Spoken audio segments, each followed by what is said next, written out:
I had lunch with a friend a couple of years ago, and 15 minutes later, he was dead. A deadly hit and run. A woman in her late 30s was killed. In the past 6 years, of the 16 crashes where someone who's biking has been killed, 10 have involved large trucks. Police are not even sure if the truck driver knew he hit the woman. The scary part is that as a bicyclist, you know that even if you're wearing a helmet and you look both ways, you can get killed. If we all follow rules, regulations, and we're on top of our game, whether you're a bicyclist, whether you're a driver, whatever you're doing out there, you know, we probably would have a little bit less of incidences going on. We all have to share the road. Cyclists have to understand we have to follow the same rules and regulations as motorists, and motorists have to be aware that they're cyclists on the road.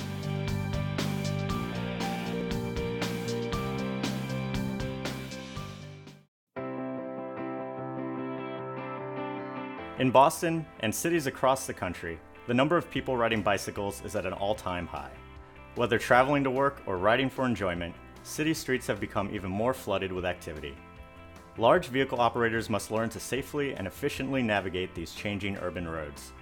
In this video, we will focus on better understanding the urban environment, safer ways to navigate the street, and new large vehicle technologies that can make everyone on the road safer. When riding around a truck in an urban environment, intersections are particularly dangerous. A right hook is one of the most common types of crashes that we see. When they make a left turn, they can look outside of the driver's window and have a clear view of what's in their path. On the right side, it's called the blind side when they're making a turn. They can become blind for, 2 or 3 seconds at times. Trucks have large turn radii. They're also high off the ground. There's a large exposed space beneath which one can fall. And unlike being hit by an automobile, a person hit by a truck is not going to go over the truck. They're going to go under the truck. The bicyclist is caught in the blind spot and, horrible as it is, falls under the wheel and is crushed. Of all of the fatal crashes, most of them have been right hooks. Large vehicle movements of all types present unique dangers to people riding bikes. And although the majority of fatal crashes involving trucks have occurred while making right turns, there are instances of fatal crashes with trucks making left turns at an intersection. When you're driving a large truck, anyone behind the wheel of a vehicle, you have a responsibility to know what's around you and to operate cautiously if you can't predict everything. If you're driving a truck and you know that you have limited visibility, when you're taking turns, slow down. Studies have shown that the chance of a fatality due to speed dramatically increases the faster a vehicle is traveling. Trucks and other large vehicles pose even greater threats to the safety of vulnerable road users. Drivers in all of our cities need to slow down, maintain awareness, and stay safe. It's a big emphasis, not only driving at the speed limit, but in some cases below the speed limit based on the situation. Speed limits in Boston, Cambridge, Somerville, and surrounding cities has been lowered to 25 miles per hour. So now that we understand some of the dangers drivers and cyclists face on city streets, what can we do to minimize crashes and fatalities? Maintaining a safe distance from people on bikes can make a big difference. We share the road with motorists. A cyclist can be in the middle of the road and ride just as you would a car. In the last decade, we have been introduced to many innovations that make it easier for drivers and cyclists to share city streets while improving safety for all travelers. We have all seen the basic bike lane, a painted white line on the side of the road. Today, efforts are being made to have more identifiable divisions between where bicycles should be and where vehicles should be. You also now see separated bike-designated parking areas between driving lanes and bike lanes. Drivers need to pay attention to these because there may be a point where the parking area ends and the bike lane is no longer separated from the driving lane. It's a variety of mechanisms. The underlying goal is to have a separate space and maybe a separate time at intersections for pedestrians, for bicyclists, and for motorized vehicles. So far, the evidence seems that it makes things safer for everybody. When approaching intersections, drivers must also be aware of bike boxes and leave plenty of room between them and the bike box when stopped. At the head of the stop traffic, there'll be this painted box that allows a bicyclist who wants to turn left to come to the intersection and then move over in the bike box to be ahead of the traffic so they can make a left turn. But if the person behind you when you're in the bike box is a truck driver, especially if it's a shallow bike box, that doesn't guarantee that they'll see you. A lot of times when I'm in the front, I have a tendency to always kind of turn and look at the motorist so that they can see me. If I need to take a left, I'm going to move to the farthest side of that intersection.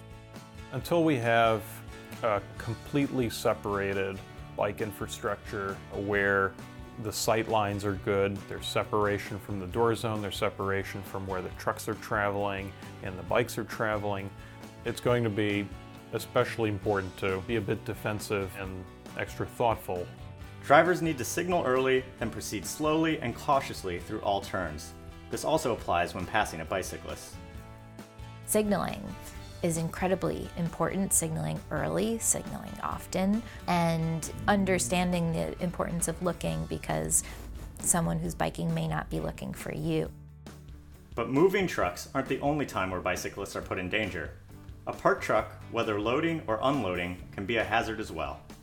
One rule of thumb that I do when I'm driving, I take my right hand and I reach over to open the car door. The Dutch reach is not just for car drivers, it's also for truck drivers.